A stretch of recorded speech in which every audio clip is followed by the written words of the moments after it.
नमस्कार दोस्तों। आज की इस वीडियो में हम सीखेंगे कि एक्सेल में वीलुकअप फॉर्मूला कैसे इस्तेमाल किया जाता है और इससे किसी भी डेटा को कैसे सर्च किया जाता है।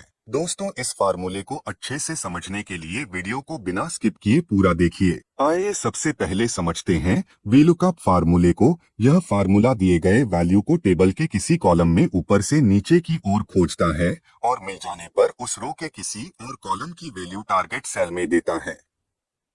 यह मुख्य रूप से तब उपयोगी होता है जब आपको किसी लार्ज डाटा सेट में से संबंधित डेटा खोजना हो। इस फॉर्मूला में 4 पैरामीटर होते हैं।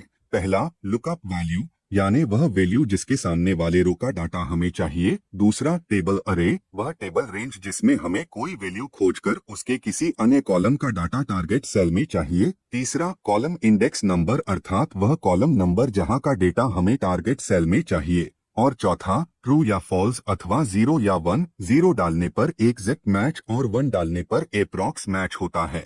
यह 0 और 1 क्या है, आपको आगे फार्मूला लगाने पर मालूम होगा। चलिए फार्मूला लगाते हैं। हमारे पास एक एम्प्लॉय डाटाबेस है।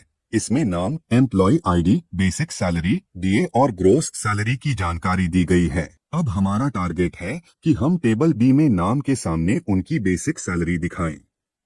इसके लिए हम वीलुकअप फॉर्मूला का उपयोग करेंगे। अब देखें, राइट साइड में टेबल बी है जिसमें कुछ नाम जैसे अमन सिंह, धर्मेंद्र त्रिवेदी और अब्दुल हकीम दिए गए हैं। हमें इनके लिए बेसिक सैलरी की वैल्यू ऑटोमेटिकली भरनी है। टेबल बी में दिए गए यह नाम टेबल ए में भी दिए गए हैं। इसके लिए हम एक मैजिक फार्मूला लगाएंगे जिसे कहते हैं वीलुकअप। इस फार्मूले को लगाकर हम बड़े से बड़े डाटाबेस से कोई भी डाटा एक क्लिक में निकाल सकते हैं। आइए दोस्तों, इस फार्मूले को लगाते हैं। इसके लिए इक्वल प्रेस करेंगे और टाइप करेंगे वीलुकअप और ब्रैकेट ओपन करेंगे। सबसे पहले हमें दिखाई दे रहा है लुकअप वैल्यू। यह टेबल बी की वो सेल वैल्यू है जिसे हमें टेबल ए में ढूंढनी है, तो हम पहले इसे सेलेक्ट करके कॉमा लगाएंगे। इसके बाद टेबल अरे हाईलाइट हो रहा है। टेबल अरे का मतलब वो टेबल जिसमें टारगेट वैल्यू हमें ढूंढनी है, तो हम उस टेबल की रेंज को सेलेक्ट कर कॉमा लगाएंगे। इसके बाद कॉलम इंडेक्स नंबर हाईलाइट हो रहा है। कॉलम इंडेक्स नंबर का मतलब है टेबल ए का वह कॉलम नंबर जिसकी वैल्यू हमें टारगेट सेल में चाहिए। हमारे पास टेबल ए में 5 कॉलम है जिसमें से बेसिक सैलरी वाले कॉलम का नंबर 3 है और हमें उसकी वैल्यू चाहिए, इसलिए हम 3 टाइप करेंगे। मान लीजिए हमें डीए वाले कॉलम की वैल्यू चाहिए होती तो कॉलम नंबर 4, और अगर ग्रोस सैलरी की वैल्यू चाहिए होती तो 5 टाइप करते। फिलहाल हमें यहाँ बेसिक सैलरी चाहिए, इसलिए 3 टाइप करेंगे। उसके बाद कॉमा लगाएंगे। फिर हमें 0 एग्जैक्ट मैच के लिए और 1 एप्रोक्स मैच के लिए वैल्यू डालनी है।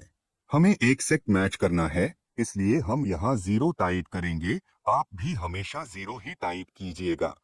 जिसके बाद ब्रैकेट क्लोज और एंटर की प्रेस करने पर बेसिक सैलरी आ जाएगी। अब इस फार्मूले को नीचे कॉपी कर देंगे और सभी सेल में वैल्यू आ जाएगी। दोस्तों, यहाँ मैं जरूरी बात आपको बता दूं, आप जब भी टेबल अरे सेलेक्ट करेंगे तो कॉलम को जैसे मैंने सेलेक्ट किया है वैसे ही सेलेक्ट करेंगे। अगर आप ऐसा नहीं करते हैं और टेबल को इस तरह से सेलेक्ट करते हैं तो इस परिस्थिति में अगर आपको फार्मूला दूसरे सेल में कॉपी करना है तो आपको टेबल रेंज को फ्रीज करना होगा। इसके लिए रेंज सेलेक्ट कर कीबोर्ड से F4 की प्रेस करने पर रेंज फ्रीज हो जाएगी, जिससे फार्मूला दूसरे सेल में कॉपी पेस्ट करने पर सेल रेंज बदलती नहीं है। आप दोनों में से कोई भी तरीका चुन सकते हैं, लेकिन अगर आपके पास एक टेबल के नीचे कोई दूसरा टेबल है तो बेहतर ये होगा कि आप टेबल की रेंज को सेलेक्ट कर उसकी रेंज को फ्रीज करें। दोस्तों, यह वीलुकअप का एक बेसिक वीडियो था। आने वाले वीडियो में हम इसके एडवांस यूज देखेंगे। अगर आपको वीडियो पसंद आया हो तो वीडियो लाइक कीजिए और चैनल सब्सक्राइब करना ना भूलें।